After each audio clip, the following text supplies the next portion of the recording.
BNP যুগ্ম মহাসচিব রুহুল কবির রিজভী বলেছেন, ছাত্ররা থাকবে পাঠ কক্ষে, ক্লাসরুমে, সচিবালয়ে ওদের কাজ কি, ডিসি অফিসে কাজ কি, এসপি অফিসে কাজ কি, সিভিল সার্জন অফিসে কাজ কি, এভাবে আইনের শাসন কায়েম করবেন কি করে? মঙ্গলবার দুপুরে কুড়িগ্রাম কেন্দ্রীয় ঈদগাহ মাঠে জুলাই আগস্ট ছাত্র জনতার আন্দোলনে কুড়িগ্রামের 10 শহীদ পরিবারকে আমরা বিএনপি পরিবার নামে সংগঠনের পক্ষ থেকে সহায়তা প্রদান অনুষ্ঠানে তিনি এসব কথা বলেন। অনুষ্ঠানে জুলাই আগস্ট ছাত্র জনতার আন্দোলনে শহীদ পরিবারের প্রত্যেককে 50,000 টাকা করে সহায়তা তুলে দেওয়া হয়েছে। বিএনপি সিনিয়র যুগ্ম মহাসচিব রিজভী আহমেদ বলেন, দেশে অনেক সংকট থাকার পরও ডক্টর ইউনূস সরকারকে আমরা সবাই সমর্থন জানিয়েছি, কেননা এই সরকার শেখ হাসিনা সরকারের মতো বিদেশি অর্থ পাচার করবে না। জনগণের সেন্টিমেন্ট বুঝে, জনগণের রায় বুঝে আগামী রমজানের আগে জাতীয় সংসদ নির্বাচনের ব্যবস্থা করতে হবে। মঈনুদ্দিন ফখরুদ্দিন সরকার তারেক রহমানকে নির্যাতন করেছে, তাকে পঙ্গু বানিয়ে দিয়েছে। রাজধানী থেকে গ্রাম প্রত্যেকটি জায়গায় তার কণ্ঠের আওয়াজ মানুষ শুনেছে, মানুষ ঐক্যবদ্ধ হয়েছে। তারই ধারাবাহিকতায় জুলাই আগস্টের বিপ্লবে শেখ হাসিনা পালিয়ে যেতে বাধ্য হয়েছে।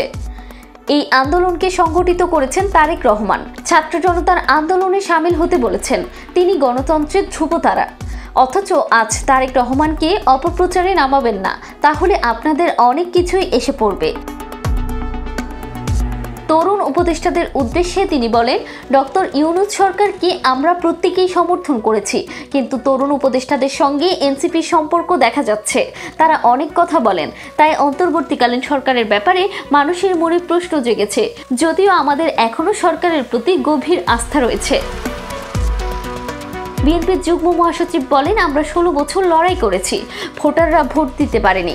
ভোট কেন্দ্রে গরু বাছুর বা দিনের ভোট রাতে হয়েছে, সেই নির্বাচন নিয়ে এত গড়িমসি কেন? লন্ডনে ডক্টর ইউনূস ও তারেক রহমানের বৈঠকের পরে যুক্ত বিবৃতি এলো, সবার মনে আশাবাদ জাগলো রোজার আগেই নির্বাচন হবে। এরপরও নানা ধরনের কথাবার্তা, পিআর পদ্ধতি নিয়ে হঠাৎ করে আলোচনা শুরু হলো। জটিলতা তৈরির জন্য তারা এটা করলেন। তিনি আরো বলেন, ধ্বংসস্তূপের উপর গণতন্ত্রের শোধ নির্মাণের জন্য অনেক সংকট থাকা সত্ত্বেও আমরা ডক্টর ইউনূস সরকারকে সবাই সমর্থন জানাচ্ছি। মোটা চালের দাম প্রতি সপ্তাহে 2 থেকে 5 টাকা বাড়ছে, তারপরও সমর্থন দিচ্ছি।